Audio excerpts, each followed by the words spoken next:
Hello everyone, welcome to our channel. நான் உங்கள் கவின். நம்ம இன்றைக்கி வந்து எல்லாருமே ட்ரை பண்ணலாம் அப்படின்னு சொல்லி ரொம்பவுமே வந்து ஃபேண்டஸியாக ட்ரை பண்ணுங்கிறதுக்காக நம்ம பொள்ளாச்சி சைடில் இருக்கிற நம்மளுடைய ஒரு பெஸ்ட்டான ஒரு ஃபாரஸ்ட்டை தேடி கண்டுபிடிச்சா அந்த ஃபாரஸ்ட்டில் வந்து உட்காந்து எல்லோரும் சேர்ந்து ஒரு 7 பேர் சேர்ந்து பிரியாணி வந்து செஞ்சு சாப்பிட போகிறோம். ஸோ வீடியோ ஸ்கிப் பண்ணால் மறக்காமல் பாருங்கள், என்ஜாயாக இருக்கும்.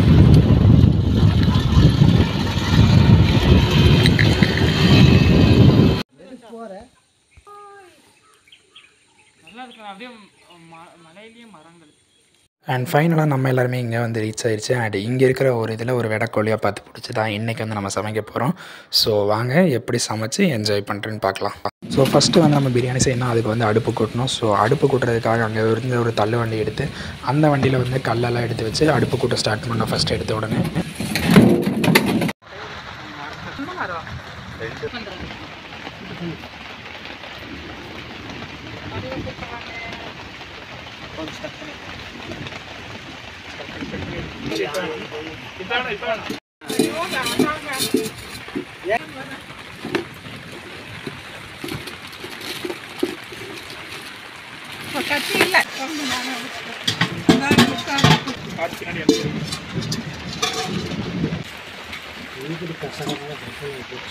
ஹெவி ரெயினில் ஒரு வழியாக வந்து கடைசியாக ஒரு தீக்குச்சி வச்சு ஒரு நெருப்பை வந்து பற்ற வச்சிட்டோம். அண்ட் பிரியாணி செய்யவும் ஸ்டார்ட் பண்ண ஆரம்பிச்சிட்டோம். நாங்கள்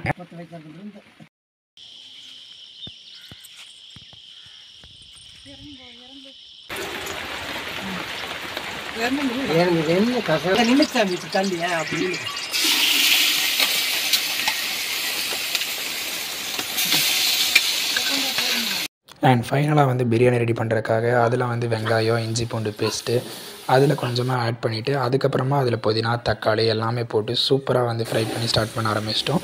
அண்ட் இதுக்கு முன்னாடியே சிக்கனை வந்து வேக வச்சிட்டோம். அண்ட் ரெயின் வந்து செம்ம மழை வந்து வந்துட்டு இருந்துச்சு. அண்ட் ஃபைனலாக எல்லாமே முடித்த உடனே பிரியாணி கொஞ்சம் தம் போட்டு அதுக்கப்புறமா அந்த பிரியாணி வந்து வெளியே எடுத்து சூப்பராக எல்லோரும் சேர்ந்து வந்து சாப்பிட்டு என்ஜாய் பண்ணோம்.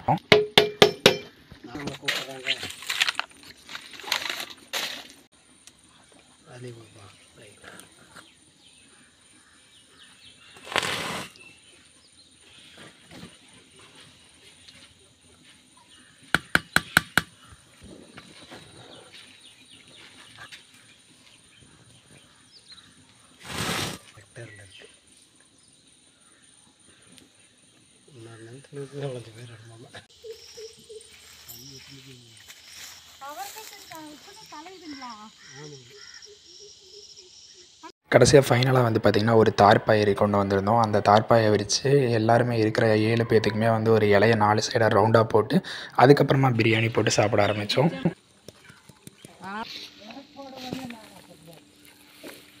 க்ளோஸ் பண்ணி க்ளோஸ் பண்ண கழிச்சு முடியும். சும்மா உப்புக்கு வச்சிருங்க. நமக்கு அப்படியே டாஸ் பண்ணி